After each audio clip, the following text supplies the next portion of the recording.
মাশাআল্লাহ, এই মডেলটা কত সুন্দর লাগতেছে দেখেন, এত রিয়েলিস্টিক লাগতেছে। মানে এক কথায় ছোট সাইজের মধ্যে এত নিখুঁতভাবে কাজ করা খুবই কঠিন। তারপরেও এটা ফাইনাল রেজাল্টটা দেখেন কত সুন্দর লাগতেছে। ঘর গাছপালা, মানে আপনি যদি ভালোভাবে না দেখেন এটাকে রিয়েলি মনে হবে।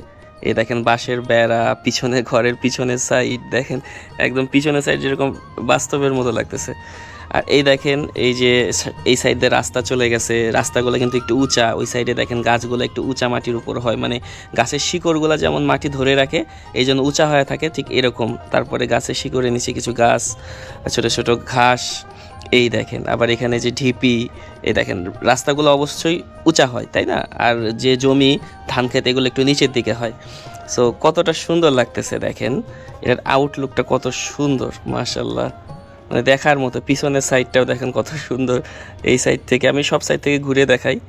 এই দেখেন, মানে এক হাতে একটু কন্ট্রোল করে ঘুরে দেখাতে কষ্ট হচ্ছে, বাট এই দেখেন এইদিকে ঝিপিটা একটু উঁচা, এখান থেকে হাঁটতে হাঁটতে আপনি চাইলে ঘরে যেতে পারবেন।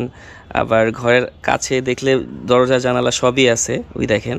আবার এখানেও দেখেন মাটিটা একটু উঁচা, মানে সব অ্যাঙ্গেল থেকে দেখতে গেলে এটা মাশাআল্লাহ অনেক সুন্দর।